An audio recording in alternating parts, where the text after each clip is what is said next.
Siya si Abigail Hernandez, isang teenager na mula sa New Hampshire, Northeastern United States na dinukot at ginawang sex slave ng lalaking si Nathaniel Kibi sa loob ng 9 na buwan. Ang pangyayaring ito ang naglunsad sa isa sa pinakamalaki at malawak na paghahanap sa isang nawawalang tao sa Amerika. Paano nga ba nagawa ni Abigail na iligtas ang kanyang sarili at makabalik sa kanilang bahay matapos ang 9 na buwan? Halika, alamin natin. Si Abigail ay ipinanganak noong October 13, 1998 sa Manchester, New Hampshire. Ang mga magulang niya ay sina Zenia at Ruben Hernandez at may isa siyang kapatid na si Sarah. Masasabing nagkaroon ng masayang kabataan si Abigail. Ayon sa kanyang mga kaklase, isa siyang magaling na estudyante, mabait at masayahin. Kilala din siya bilang isang aktibong atleta. Si Abigail ay 14 years old pa lamang at isang freshman student sa Kenneth High School sa North Conway nang mangyari ang nasabing kidnapping. 4 na araw bago sumapit ang 15th birthday ni Abigail habang naglalakad siya pauwi sa kanilang bahay galing sa kanyang eskwelahan, nadaanan siya ng lalaking si Nathaniel Kibi na sakay ng kanyang asul na truck. Niyaya ni Kibi ang dalagang sumabay sa kanya at sumakay sa kanyang sasakyan. Kahit medyo nag-aalinlangan, napapayag ang dalaga kahit hindi niya kilala ang lalaki dahil ayon dito, masakit na ang paa niya dahil sa sugat dulot ng suot niyang bagong boots at sa tingin niya naman ay mukhang mabait at mapagkakatiwalaan ang lalaki. Habang nasa sasakyan ay nag-request si Abigail na ibaba siya ng lalaki sa isang restaurant malapit sa kanilang bahay. Pumayag naman si Kibi sa isang kondisyon na dadaan muna ito sa isang tindahan. Kaagad na kinabahan ang dalaga at nararamdaman niyang siya ay nasa panganib. Nang makapag-park ang lalaki pagdating sa tindahan ay tinanggal agad ni Abigail ang kanyang seatbelt at agad na tinangkang lumabas ng sasakyan.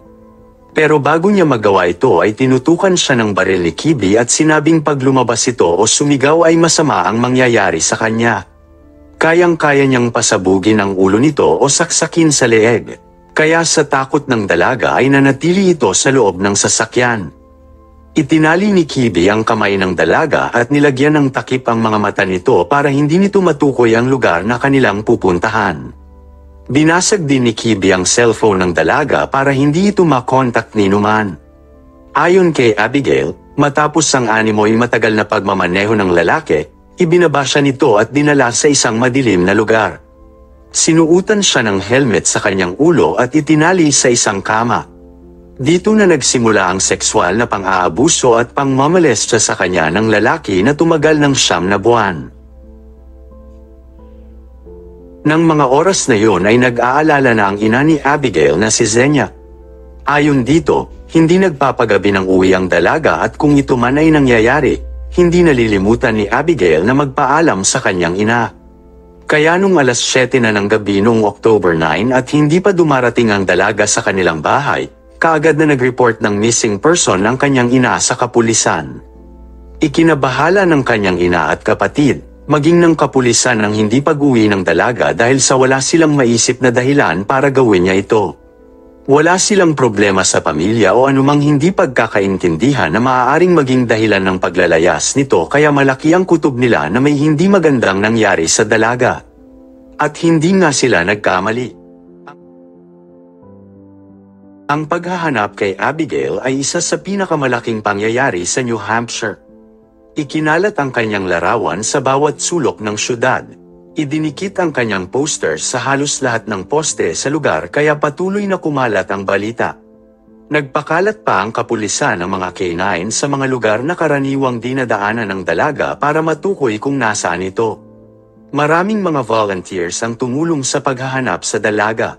Mga kaklase, kapitbahay at iba pang mga taong gustong makatulong na matagpuan ang dalaga. Maraming nalungkot sa pagkawala ni Abigail.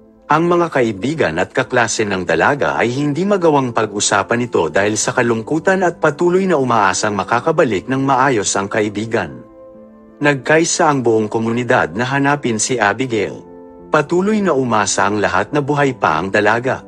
Nagdaos pa sila ng isang vigil na nilahukan ng hindi bababa sa 500 katao na sama-samang nagdasal at nagsindi ng ilaw upang mahanap si Abigail. Matapos ang halos isang buwan mula nang mawala si Abigail, nakatanggap si Xenia ng isang sulat mula di umano sa dalaga. Nung una ay itinago ni Xenia ang impormasyong ito at nagpas siyang siguraduhin muna na ito ay totoong galing kay Abigail. Dahil sa estilo ng sulat kamay at kung paano magsalita si Abigail, naniwala si Xenia na ang sulat ay galing sa dalaga. Dito ay lalong umasa si Xenia na makakabalik sa buhay nila ang dalaga. Pero hindi nabawasan ng kanyang pag-aalala. Sinabi pa ng kapulisan na dahil sa sulat, sigurado silang may ibang kasama ang dalaga at hindi nila matiyak kung ang sulat ay sapilitang ipinagawa kay Abigail o hindi. Samantala, si Abigail ay patuloy na naghihirap kasama si Kibi. Itinago siya ng lalaki sa isang soundproof shipping container sa lugar na may 30 milya lang ang layo mula sa bahay ng dalaga. Patuloy siyang pinagsasamantalahan ng lalaki. Sa kagustuhang mabuhay ni Abigail ay naisipan nitong sundin lahat ang kagustuhan ng lalaki para makuha niya ang tiwala nito. Kinausap niya ito sa sinabing naniniwala siyang hindi ito isang masamang tao. Kung pakakawalan siya nito ay sinisiguro niyang hindi siya magsusumbong kanino man. Sinabi pa niyang sa tingin niya ay matalino ang lalaki at alam niyang gagawin ito ang tama. Pero hindi umubra ang ginawa ng dalaga. Patuloy siyang binababoy nito at hindi pinapakinggan. Walang nagawa ang dalaga kundi ang magdasal ng paulit-ulit. Nasabi pa nito na sa tuwing nagdadasal siya, hindi niya sinasambit ang katagang Amen dahil ayaw niyang tapusin ang kanyang dasal. Ayaw niyang maramdaman na malayo siya sa Diyos.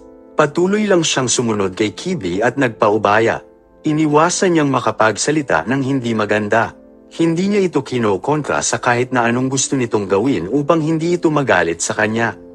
Tinawag pa niyang master ang lalaki dahil sa kagustuhan nito.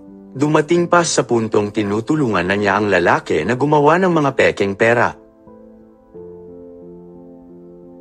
Dito ay nagsimulang magtiwala si Kibi sa kanya.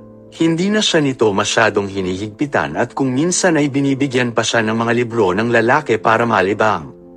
Sa kabila nito, hindi pa rin lubusang nagtiwala ang lalaki kay Abigail.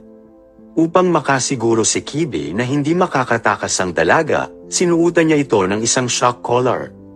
Ito ay isang collar na karaniwang ginagamit sa mga aso ng mga dog trainers. Meron itong mahinang boltahe ng kuryente na nagtitrigger kapag pinipindot ng trainer ang controller nito para makuha ang atensyon ng aso.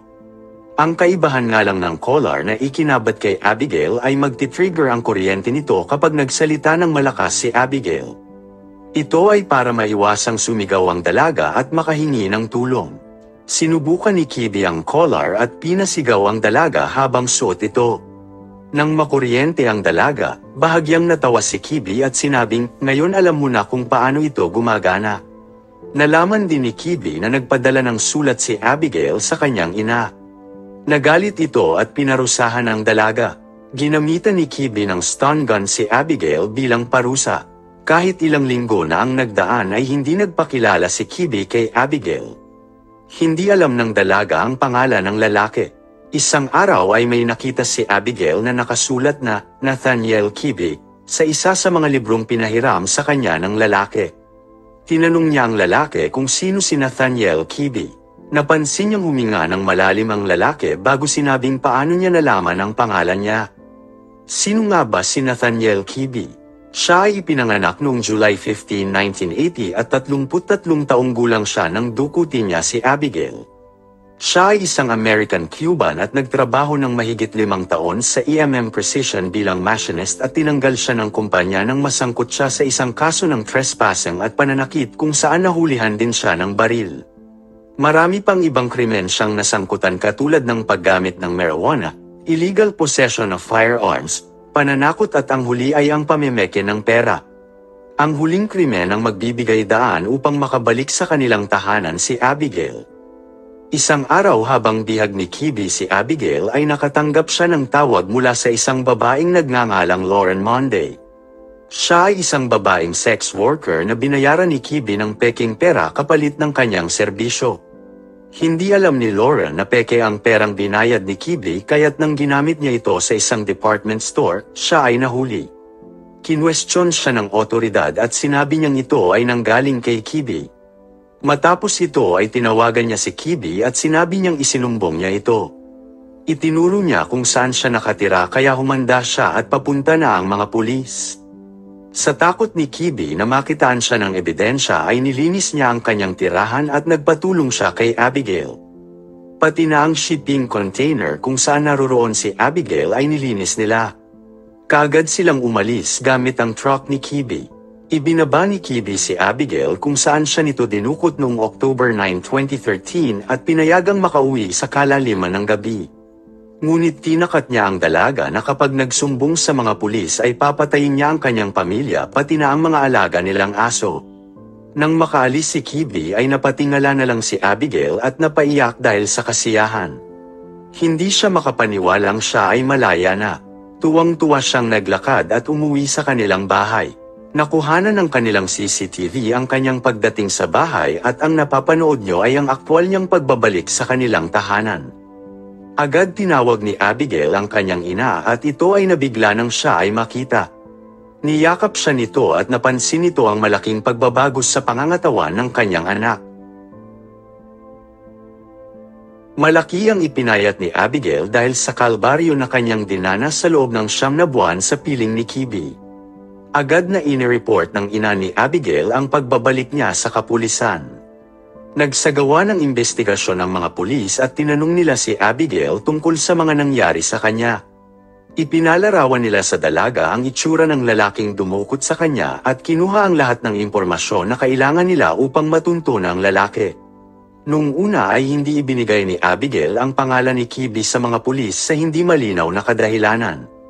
Marahil ay natakot ito sa banta ng lalaki na papatayin ang kanyang pamilya sa oras na isumbong siya nito.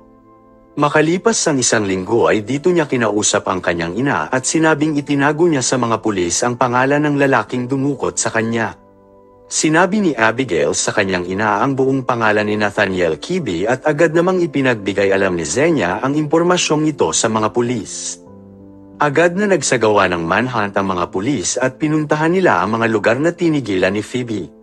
Dito ay natagpuan nila ang ilang mga ebidensya na magpapatunay sa krimen na ginawa ng lalaki. Nakuha nila ang shock collar, stun gun at iba pang mga bagay na magagamit nilang ebidensya na magdidiin kay Kibi. Noong May 2016, nakasuhan si Nathaniel Kibi ng salang kidnapping at nahatulang makulong sa loob ng 45 to 90 years at may $1 million bond. Marami pang kaso ang isinampa sa kanya katulad ng multiple counts of sexual assault at death threats. Sa kasalukuyan, si Abigail Hernandez ay 24 na taong gulang na at nagtatrabaho siya bilang hairdresser. Meron na din siyang 3 taong gulang na anak. Ayon sa kanya, mas na-appreciate niya ngayon ang maliliit na bagay dahil sa nangyari sa kanyang buhay. Napatawad na din niya si Nathaniel Phoebe at nakamove on na siya sa nangyari. Nagpapasalamat siya sa mga tumulong na siya ay makita at naniniwala siya na siya ay nakaligtas dahil sa sama-samang dasal ng mga taong tumulong sa kanya kasama ng kanyang pamilya at mga kaibigan.